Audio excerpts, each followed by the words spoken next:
Lowry not being there and the loss of Ehlers. So how they start next year is going to be really interesting to me.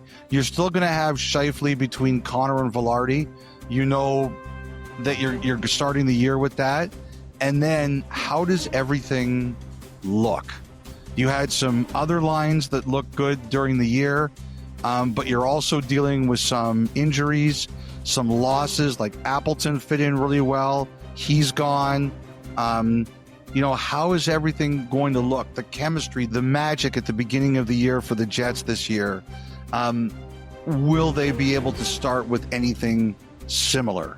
And, obviously their defense, it's still going to look the same. I'd heard in Sandberg's case in particular, he was pretty happy and content to sign long-term there, but you got to get it done. Kyle, one of the things I asked around is, like, with these 4 deals Winnipeg has to do, what do you think is going to be like the easiest one? Not that any of these are easy, but comparatively, what's the easiest one? I figured everybody would say Lowry. He's the captain. He really seems to love it there in particular. I thought that was the one that would jump out. And actually, most people actually pick Sandberg over Lowry. Not that they think Lowry's going to be harder, but they're kind of like, he's a center. Centers are always harder. And I said, really, why Sandberg? And they go, well, because he genuinely seems to love it there too. And like a player like that, the team knows you've got to reward him because he's a really good player and he wants to be there. And defensemen like him are really hard to find. They said he's not a huge points guy. Like, he had 18 points 2 years ago. He had 20 points and 6 goals last year. And so when you have a player like that, you try to give him a little bit more because he's valuable to you and you want to make him happy. But guys like that, the numbers tend not to be outrageous. So my pick would be Lowry for the reasons I explained. But I thought it was interesting that a number of people said Sandberg for the reasons they explained. You still got to make him happy and you got to take care of him. And I have no doubt that Winnipeg will. But because he's not a big points guy, it's not like a number that goes to really enormous highs. And I just thought that was a really interesting perspective. Busy one for Kevin Cheveldayoff and company. The Anaheim Ducks. So Michael Granlund, 3-year deal, $7 million AAV. They did the Zegras trade. They got some RFAs to take care of. McTavish, Hellison, Dostal. It's a team that wants to make the playoffs next year, as we've talked about, Elliot. How do you feel about things in SoCal? I like the Granlund move. I like their forwards. You look up and down their depth chart, their forwards look really good. Really good. I think that team is going to be able to score. Granlund, I heard, liked his time in California with San Jose and was interested in California. So I don't necessarily think it's just, they gave him the best offer. I think he wanted to be out there. That's what some teams had indicated to me. I also like the Kreider gamble. Anaheim struggled with their special teams, and he was a good special teams player in New York. He's not as effective a 5-on-5 guy anymore, but he can play on your special teams, both power play and penalty kill. So to me, that seems like a good gamble for what ailed Anaheim. I think too, just ending the Gibson debate, Gibson is still a good goalie, as we talked about with Detroit, but that story is over. It's not, is John Gibson going to be traded anymore? Is John Gibson happy? Does he want to be there? It's over. And I think there's something to be said for that. It's just not a thing they have to worry about anymore. Does a player want to be there?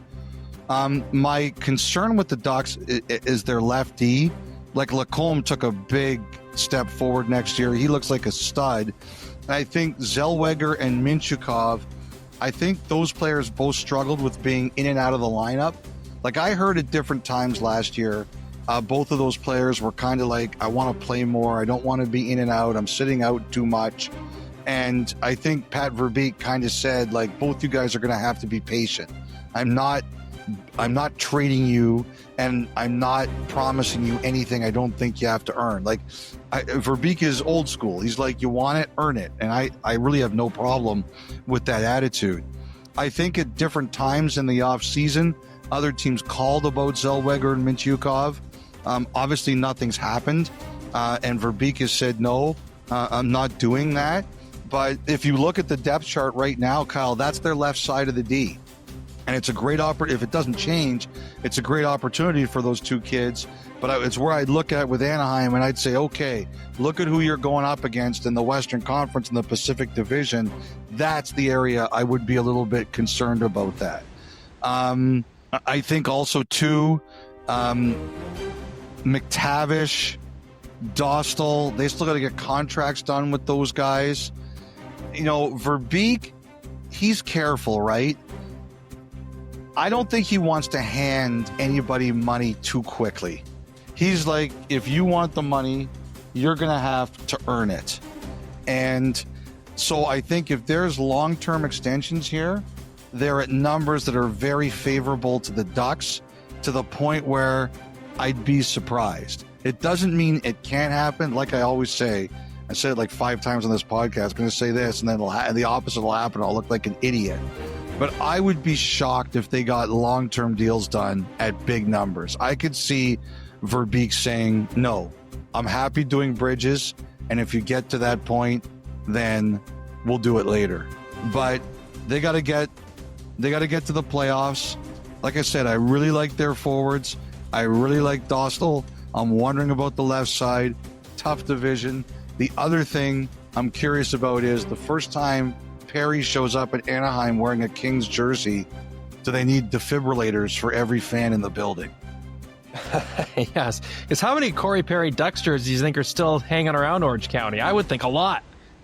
That would be hilarious, actually, if fans showed up wearing Perry's Ducks jerseys the first game there.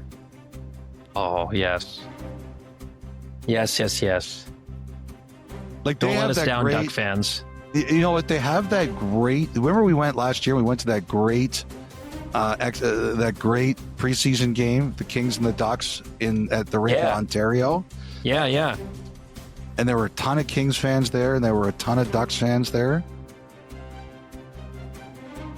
Do it there. I love it. Great idea. Yeah, that's going to be a mind bender for Ducks fans. I know he's been gone for a little while now, but the Kings, oof. That'll be a whole different plate of food to digest for Ducks fans, for sure.